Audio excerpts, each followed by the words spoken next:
Welcome to the J&J Sip and Say. Jill, kids in bed, drinks are made. Let's have a chat. You sent me an article a couple days ago talking how, I didn't completely read the article, but I wanted to talk about it. Was it half of kids in Indiana failed the new ISTEP or iLearn testing? And this is going to be your episode because you were a counselor for 5 years. You dealt with all this testing, and you're definitely the expert in the house. So wanted to get your take on that article. I'd have to say I wasn't surprised by the new results from, I believe it's called iLearn now. They've revamped the ISTEP. And I just recently looked at the article again and wrote down some statistics. And they are very startling. 47.8% of 3rd through 8th graders passed the math portion, and 47.9% passed the English. So under 50% of each subject was failed by students. Mm-hmm. How were before we had ISTEP here in Indiana? I remember taking it when I was in high school, and that seemed to be a pretty standard test that wasn't too hard to pass. Why do you know what changes have been made to make it so difficult? Before I go into that, just so people have a reference, last year's, when it was still the ISTEP, 58.9% of kids passed the math and 64% passed the English. So that's almost a 20% drop in English and a 10% drop in math. Yeah, and to me, even though it's a 20% drop, the 64%, that still seems terrible. Right. That's a terrible success rate. And what do these tests decide for a student who's taking them in high school or middle school or elementary? I mean, what does it really decide for them? For the student, not much, to be honest. 3rd through 8th grade, not much. Then the obvious question is, why do these students have to take these tests if the success rate is so low? It just seems detrimental to a student as far as confidence and test-taking confidence and all that. Well, now you're thinking like a parent of a future student. If you want to think of it from a state legislature viewpoint, they give these tests to hold teachers accountable. Accountability For the staff. Right, in the school. So the teachers, is their performance as far as or incentive like pay, job security, is it basically based just on these tests? Not solely, but it's a major factor. Is funding for the school taking into account these test scores? Not solely, but it's a factor. But it's a factor. Mm-hmm. How have we gotten to a point over... Can I address your first question? Yeah. About... I have to refresh my memory what it was. Why iLearn is different than ISTEP? What makes it different? Yeah, what was the changes? It was more computer adaptive, which means not every student got the exact same test like you have for 40, 50 some years. What it does is when a student takes these tests on the computer, whether they answer a question right or wrong, that depends on, the next question depends on whether a student answered the question right or wrong. If they get a question wrong, they're going to be given an easier question. If they answer it right, they're going to be given a harder question. So you could be sitting next to a student and you could be taking a completely different test than them.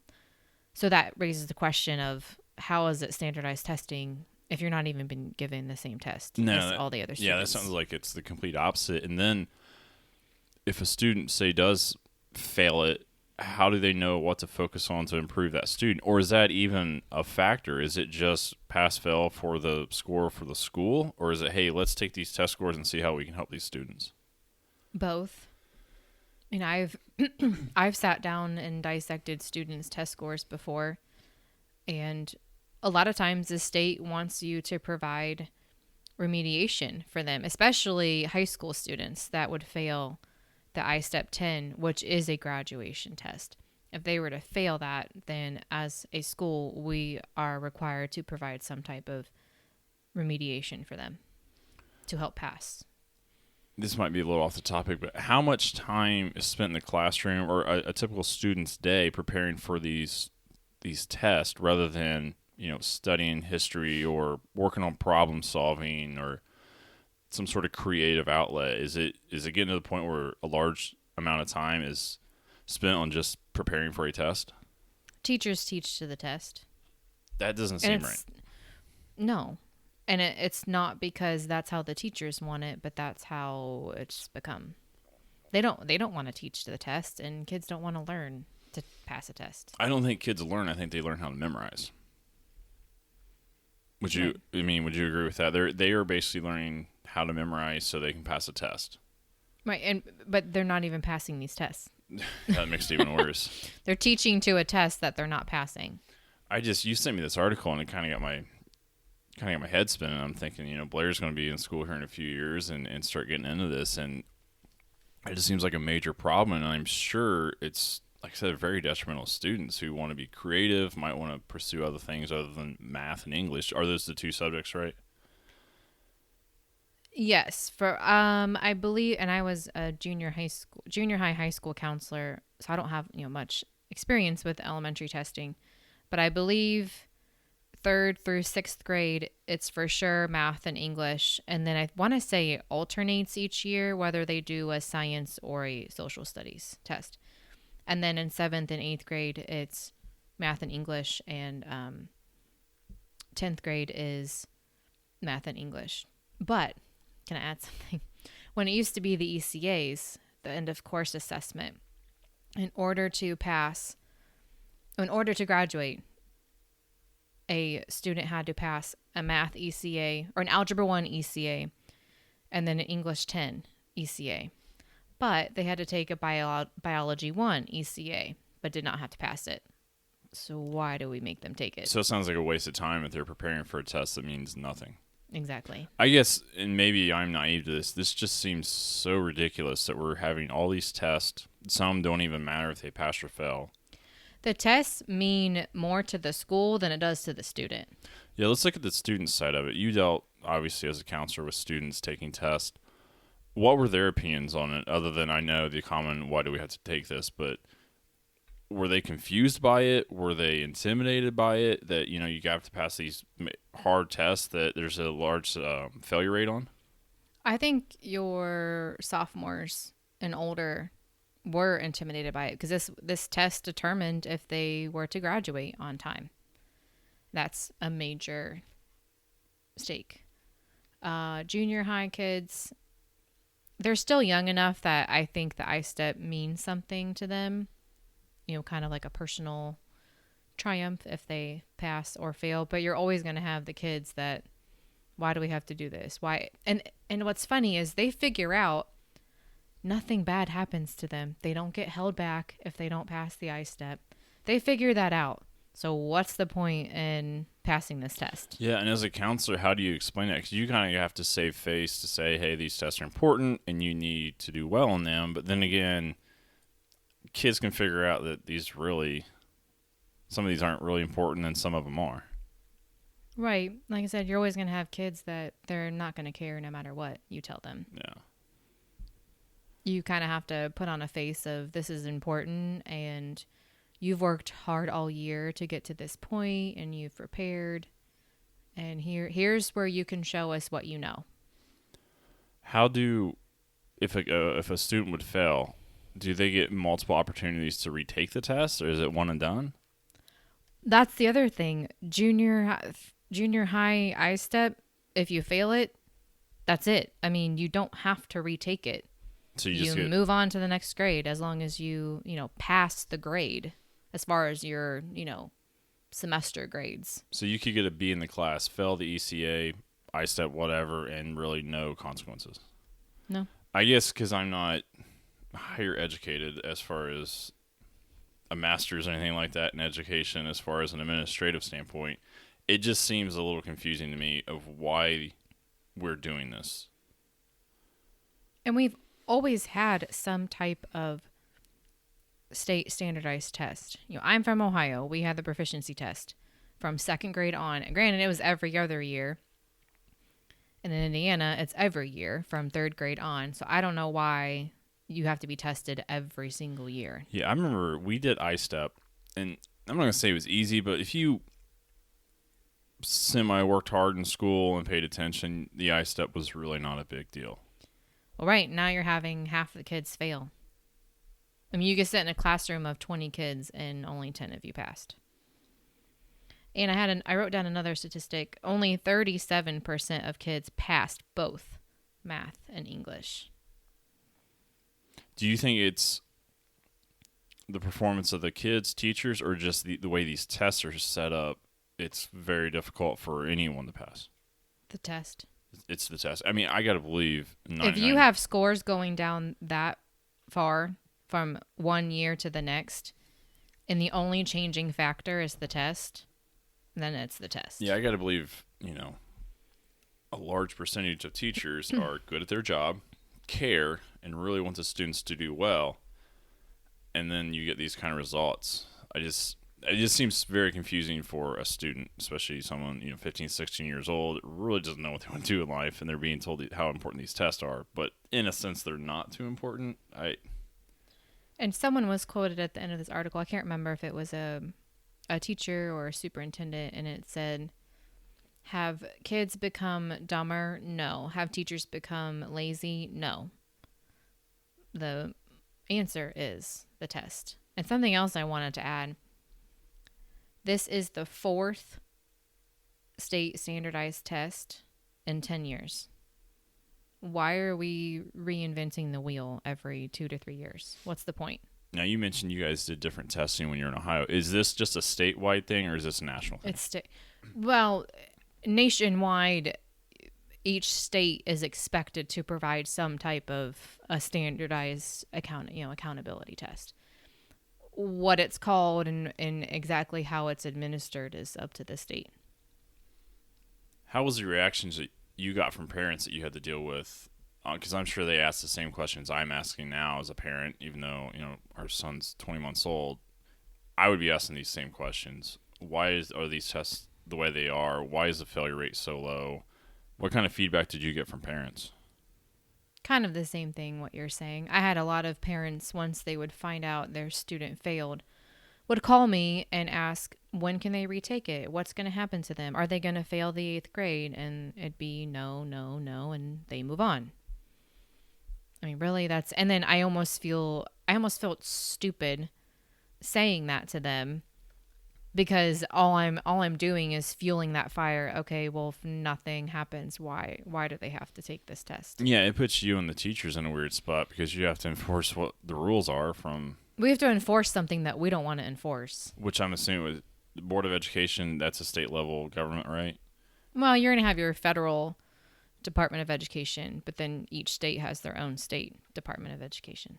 I know one time you mentioned it seems like a lot of people on the boards of education aren't educators, haven't gone through being teachers and principals. Right. Which I found it kind of odd when I was reading about this new test, that they had input from over 1,200 educators for this iLearn.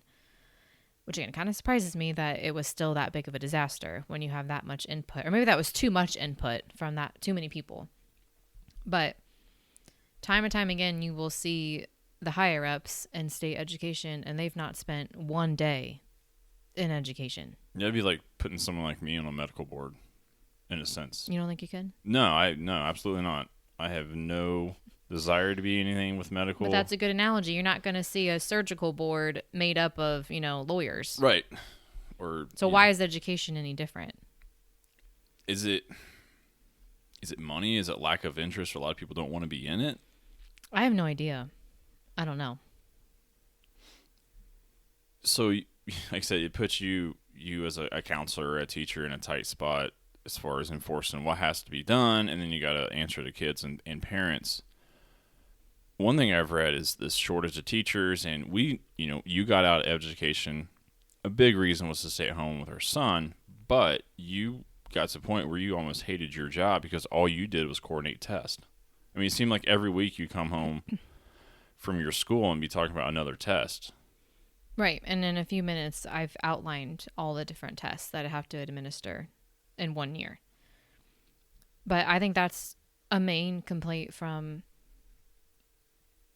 90% of counselors is we've become glorified testing coordinators. And teachers have been accustomed to teaching to the test. And what that does to your other subject areas is, they're kind of put on the back burner because they're not a tested area. Yeah. You mentioned the testing that you have so many tests that you had to coordinate and put on. I think of a counselor, I go in if I have a problem at home, if I have a problem with someone at school, hey, I'm trying to get in this college, these classes, whatever. How much time was taken away from your normal activities to do this testing, do you think? What you think a counselor should do is what I did. Not even 20% of my time. Because I know you'd come home very frustrated because you really didn't get a lot of time to spend with students and helping students, which is, I think, the number one reason someone would want to be a school counselor. Right. You want to be involved with kids, not tests.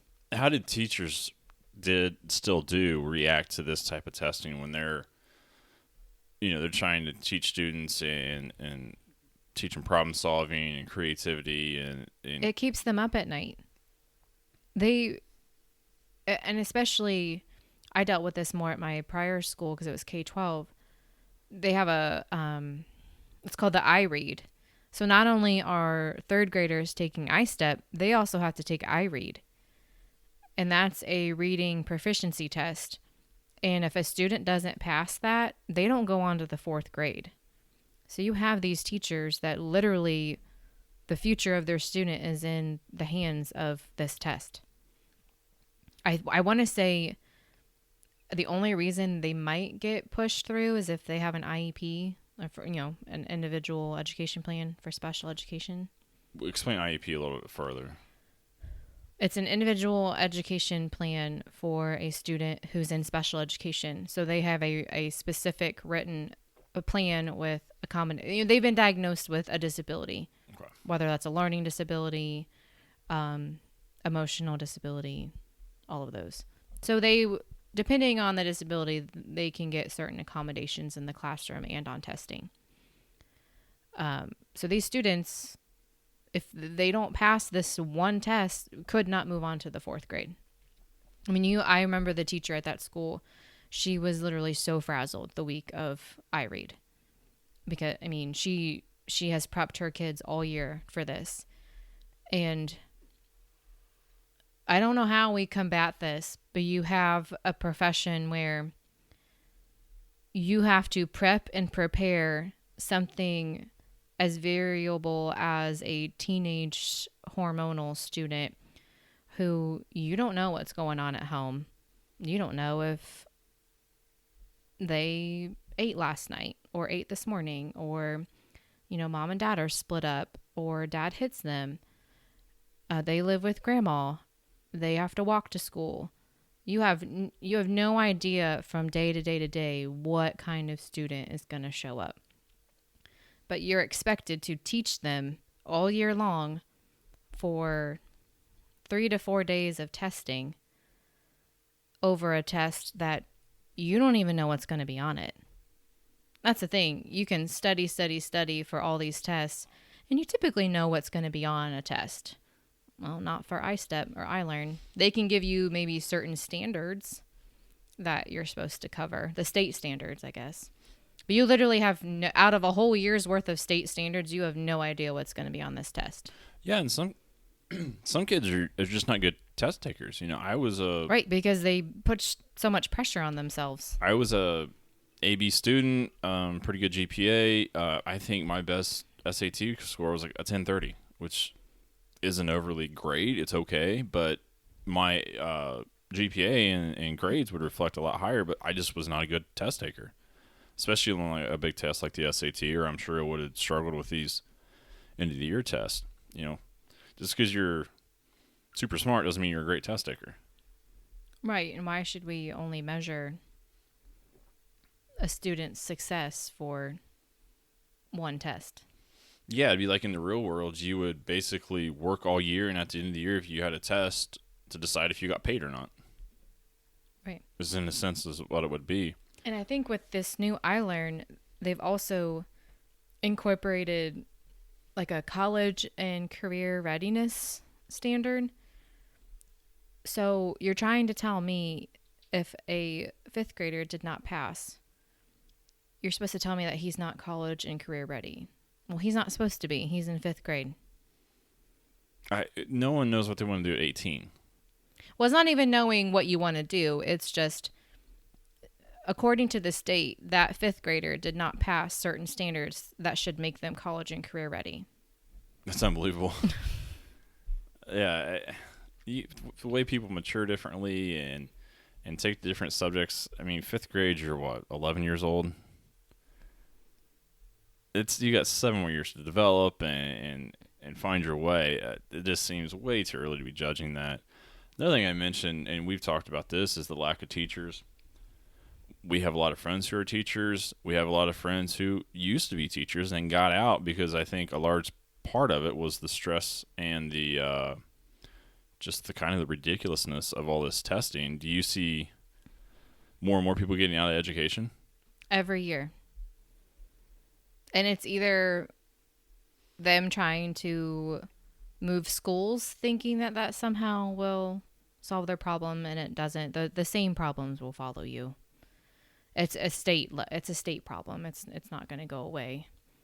I every year I hear about teachers leaving or retiring early. I think I read a statistic somewhere that new teachers coming into the field, almost like 25% of them don't even make it past 5 years.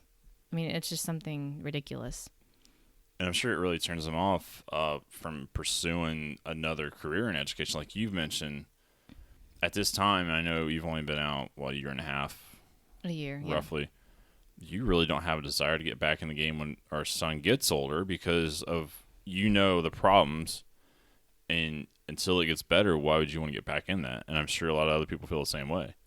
Right. I don't know if I would ever go back. In that capacity, I don't know if I would go back unless there's a major education reform.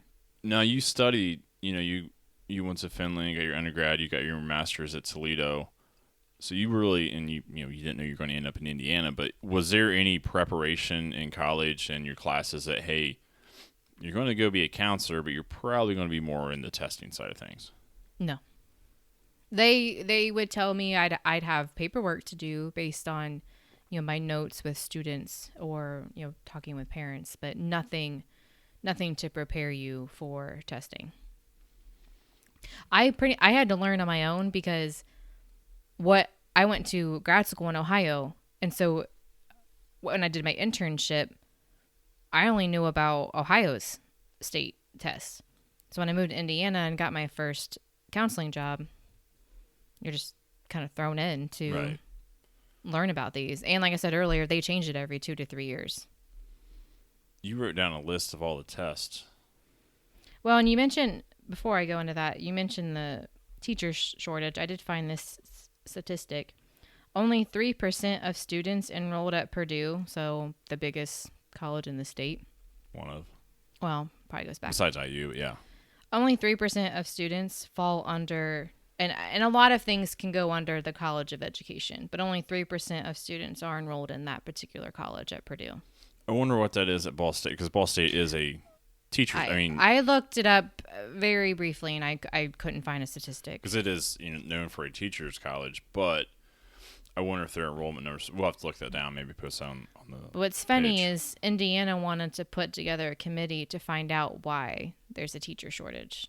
You don't have to look very far. Well, these are probably the same people that can't figure out testing as well, I'm sure. Yeah. If you were given a magic wand, how would you try to fix this? I understand there needs to be some type of accountability test. I don't know why we have to give students all these other tests. Our students are over-tested. And what comes with over-testing is complacency, I guess, for lack of a better word. They don't care. They are so over-tested that they don't care what they get on a test. That doesn't matter to them. Is there a way they could do a test at the beginning of the year, just kind of a baseline to see where that student's at, and Oh, then we do that, Jake. It's among my list. you guys already do. I just think it'd be a way. You take a test now, we see where you're at. Let's focus on your weaknesses throughout the year. And maybe not be a critical test at the end of the year, but gauge the improvements. Me, if you start here and improve, the teacher's done his or her job, the student's done their job. Right, and that's used for local accountability. Not the state doesn't see those results. That makes more sense to me.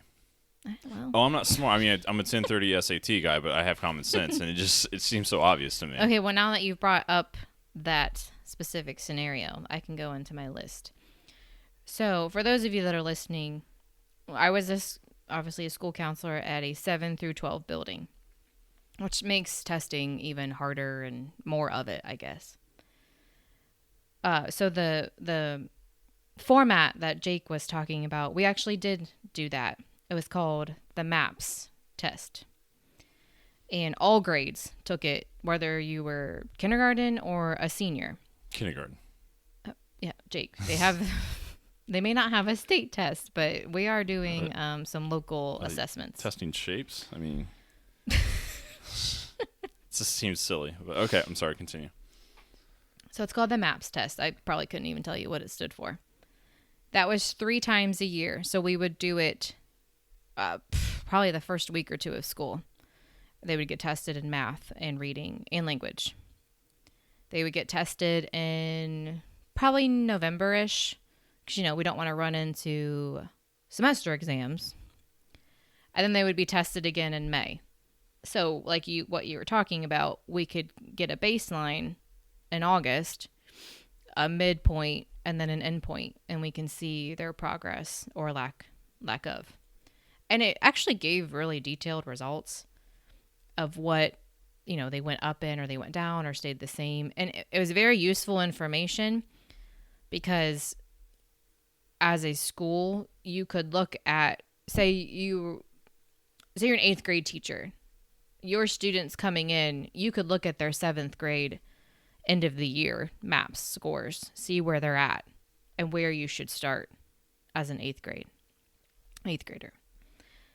So a little side note on these. So this tells you how much wasted time there is in education. And this lack of money and lack of resources. So this MAPS test. For students that have an IEP, which we discussed earlier, a lot of students have tests, they're read aloud. When they would do ISTEP, their tests would be read aloud to them in a small group. Well, MAPS is like the new iLearn. It's adaptive, so it's not the same test for every kid. So what our special education teachers would have to do is individually read this entire test out loud from the computer to their student. Now, mind you, they have 40 to 50 kids probably a piece. That might be on the high end, but you see what I mean. They literally spent from 8 a.m. to 3 p.m. 2 weeks doing nothing but reading tests to kids. And these are classroom teachers, not aides or. We had 2 special education teachers and 3 aides, so you had 5 people. Okay. Reading tests to special education students. So literally they would spend about 2 weeks doing that, and that was our window. You had to get these done in 2 weeks. And since I also wore the hat of 504 coordinator, which I won't go into the details of that, it's not special ed, but it's someone that also gets classroom accommodations, but they don't qualify for special ed. So being the lovely coordinator of that, I had to read to my 504 kids these 3 tests, and there's no time limit. So they could take an hour and a half to take a test, and I have to sit there and read it to them. It seems like a huge waste of time that could be put towards helping students. Exactly, but we didn't have the money to get the software to read it to them. But now they do. This past year, but it shouldn't I heard even come to that. It should. I know. So that's what I would spend 3 different times. And I think I had about 7 kids I had to read it to.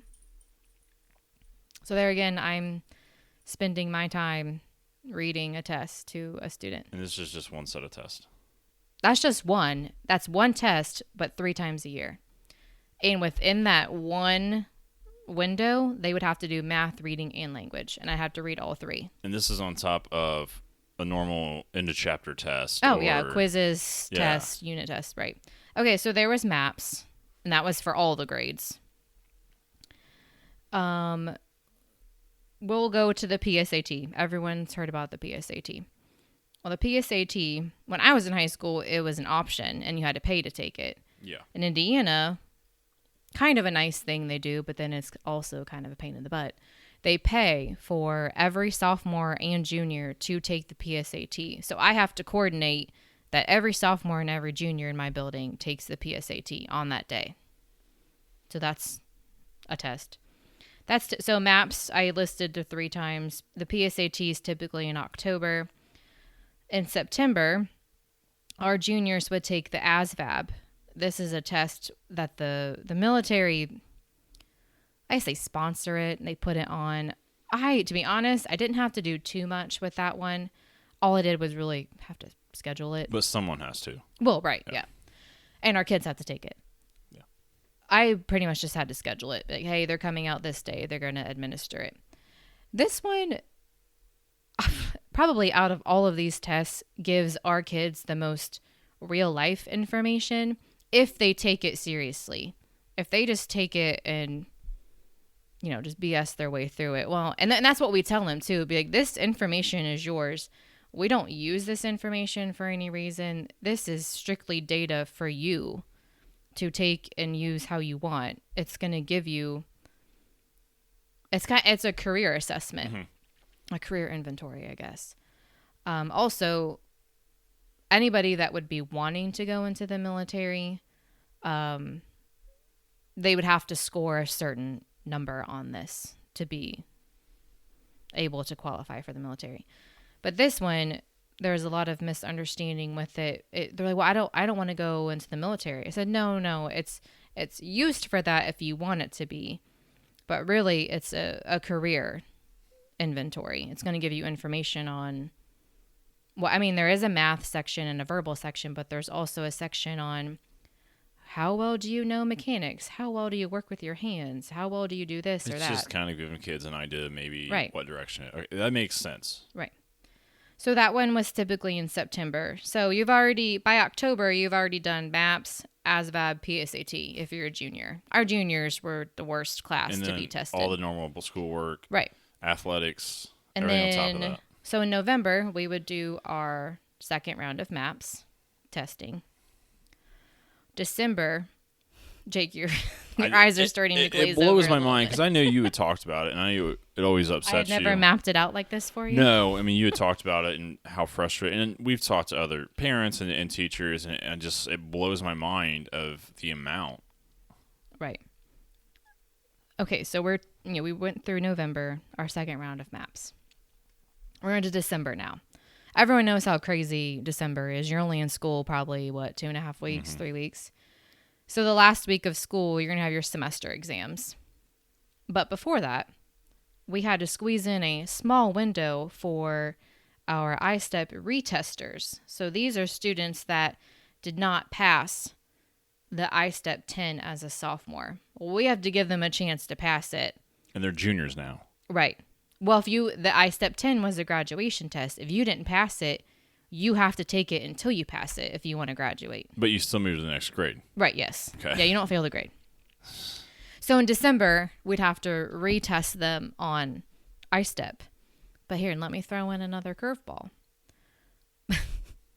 It's almost just funny, even just it is. It's stupid. So not only was I doing ISTEP retesting, you also had this, and I'm going off of my last year as a counselor.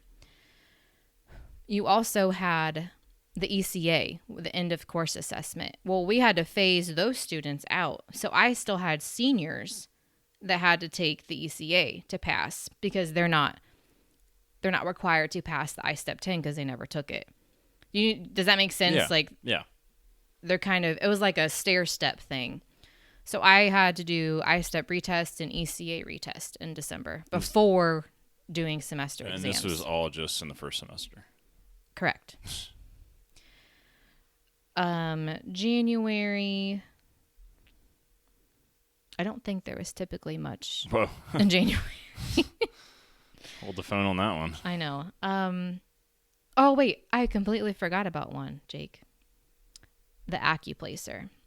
Again, juniors. I just skipped that whole year. Like, I'm done with this one.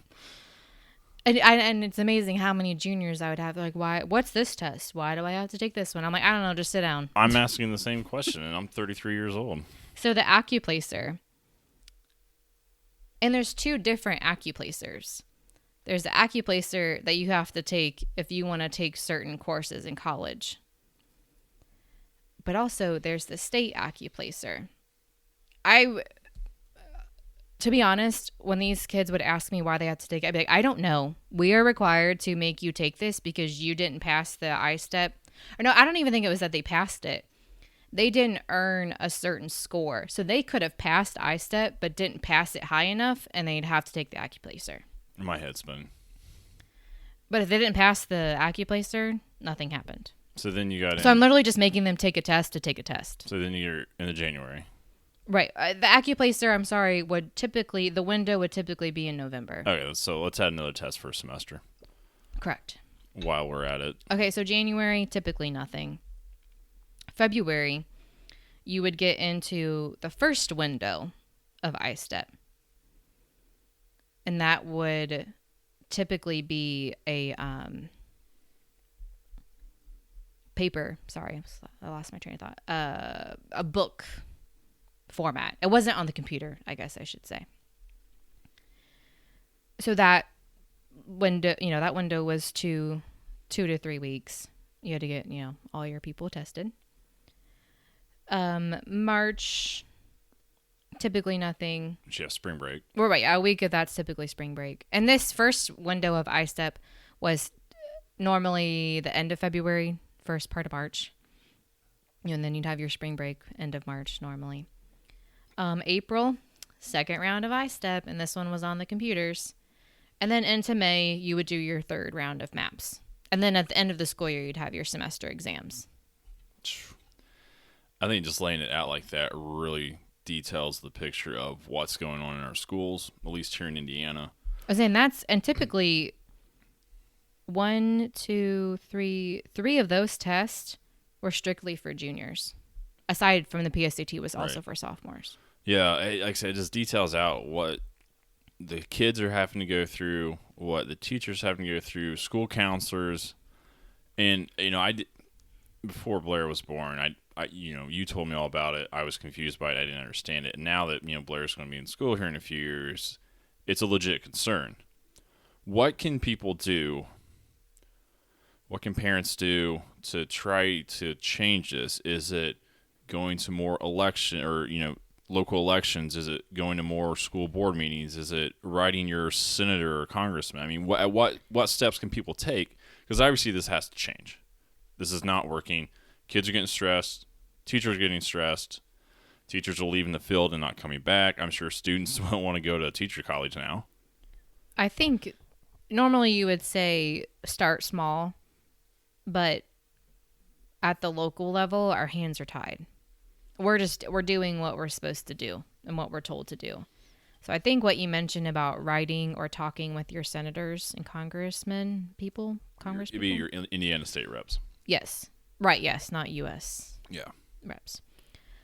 Speaking with them, I know we would get a lot of emails inviting us to go to the state capitol and talk with the state reps because, talking with the principal or talking, they can't do anything to change this. Not at their level. And I'm not saying, them banding together and coming up with something wouldn't work, but writing a nasty letter to your kid's superintendent, that's not going to do anything. Okay. Yeah. I mean, there has to be action taken. Just I want people to direct it to the right people.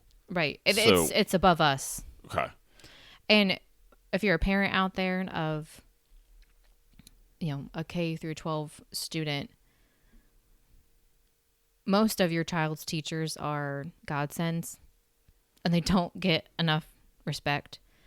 And I think that's something and I talked about this a lot with my colleagues, is I don't know where the shift happened, and this isn't every parent, so I'm not grouping parents. I think what you're going to say is for a podcast for another day, is the accountability of parents that hold on their kids. And I agree with you. There's some type of shift that happened that somehow kids aren't held responsible for their actions or for their learning. It's become solely on the teacher, and the teacher's become the bad guy. And I don't know why or when that happened, but that also needs to stop. Right. And I would tell kids this, be like, I don't want to give you this test any more than you want to take it. And I know that doesn't make them feel better. And parents, like you said, I understand the confusion, the anger. I mean, I'm confused sitting here right now with all this testing, but direct your need for change, want for change in the right direction and to the right people. I think that's huge. You know, like you said, if you're calling your counselor, you're just taking up more time and not going to get any results out of it. No, there's nothing I can do. Follow, educate yourself on the politicians who are making these decisions. Get out and write them letters, send them emails, go to like town hall type meetings, let your voice be heard, and vote. I think it's probably your best option. So, Jill, are you going to be dreaming about abbreviations tonight? Because I always was. I'm tired and I want to sleep good tonight. But you sent me that article and I read it and I thought, man, this is something we need to talk about, because we're going to get to that point where we have a student. And you went through this. I mean, the way you detailed it out, it's really eye-opening. And I'm sure a lot of people who have kids are just as frustrated. Oh, yeah. And I get it. So, yeah, like I said, I just want people to be aware of it. Jill completely understands any upset parents with all the testing and nonsense, it sounds like. And I understand it too. And thanks for laying all that out, Jill. I hope people get a little better picture of what's going on and want to make a change. And like I said, whether if it's going town halls, writing emails, just get out there, get your voice heard. But get it to the right people. You got it. So, Jill, thanks. Very enlightening. Always a good conversation. Cheers. Make it a great day and sip and say.